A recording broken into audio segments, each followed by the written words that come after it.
People are not able to get the iPhone 14 Pro due to the production issues, and yet here we are. iPhone 15 series major design changes have been tipped online. All this and more in today's episode. Hello everyone, you're watching Daily Fiber. I'm your host Aman Rashid, and before we get rolling with the rest of the episode, consider hitting that red subscribe button for detailed tech videos and also turn on the bell so that you don't miss any of our latest updates. With that said, let's get started. iPhones have been sporting the squared off edge design from the time of the iPhone 12, then the iPhone 13 came, and then the iPhone 14 came. So similar design, but looks like iPhone 15 might see a new design after all next year. So according to a new report by Shrimp Apple Pro, the new generation iPhone 15 might come with a new border design and a few other changes. So are we looking at a curved display? And I'm not talking about a 2.5D curved screen. I am talking about a full-fledged curved display like we have on the Pixel 7 Pro and the S22 Ultras of the world. Additionally, previous rumors have also suggested that the iPhone 15 models could come with a titanium material, which is considered to be denser, expensive and lighter than that of the stainless steel that we usually get on the current Pro models. So could there be a price increase, and are we looking at the iPhone 15 Ultra? Finally, the iPhone 15 models are also tipped to come with USB-C, and this will be across on all the iPhone models: 15, 15 Plus, 15 Pro and 15 Pro Max, even the 15 Ultra.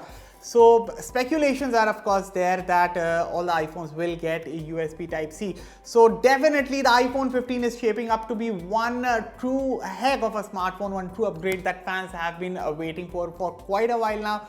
And I am seriously looking forward to retire my iPhone 13 Pro next year, but still a lot of time is left.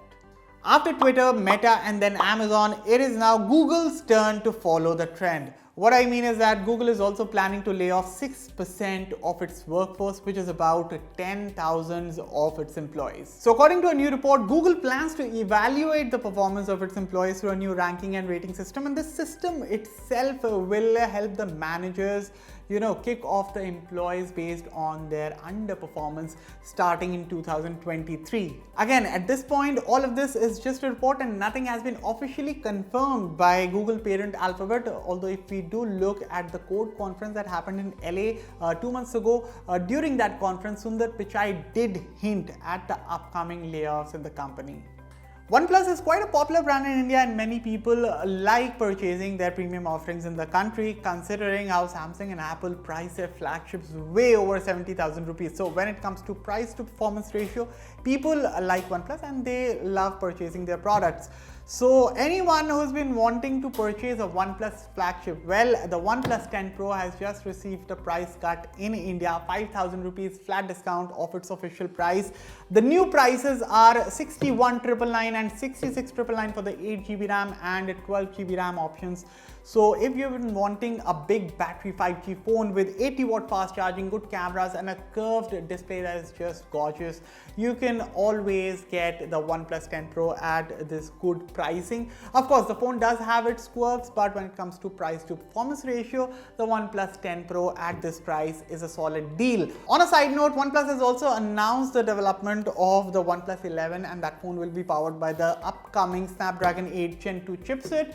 As for its launch timeline, well, anytime between January and March of the next year, we can expect the OnePlus 11 to officially launch. In one of last week's episode of Daily Fiber, I talked about Elon Musk wanting to relaunch the Twitter Blue service on November 29th. Well, the new bit is that Elon Musk has now planned to postpone the launch of the Twitter Blue service, and in its place, a new color tick mark may be introduced.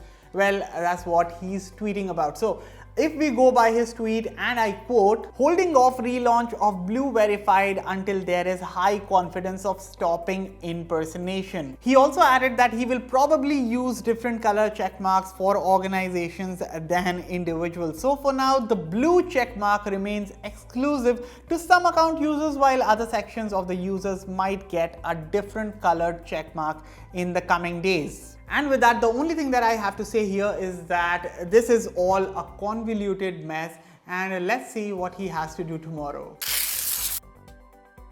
Jio Cinema has backed the official rights, exclusive rights for broadcasting FIFA World Cup here in India. And looking at what happened, by the way, during the opening ceremony, with all that energy that I am telling, it doesn't ignore the fact that the quality was extremely bad on Jio Cinema.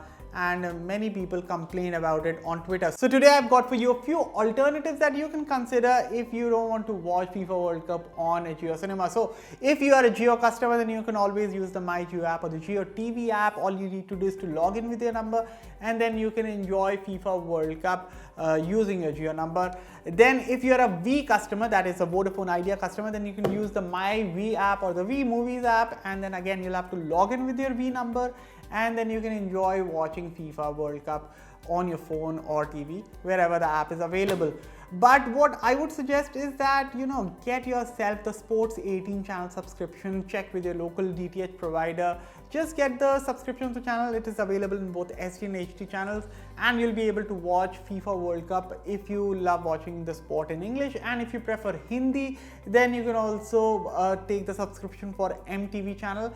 And that is, again, you'll have to check with your local DTH provider. So check out for the prices of the channels, and that, in my opinion, will be a better pick rather than investing in an OTT platform. And OTT platforms in India are a complete mess right now.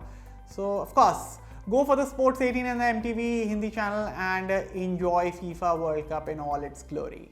And with that, we have reached the end of this episode. So what are your thoughts on the iPhone 15 deals? And also, what do you think that Google has also followed the trend of the layoff situation that many other tech firms also did earlier this month? So let me know everything in the comments below. And as always, for all the latest in tech, stay tuned to Fiiber. I'll catch you all in a fresh new episode tomorrow. Till then, take care of yourself. Thank you for watching.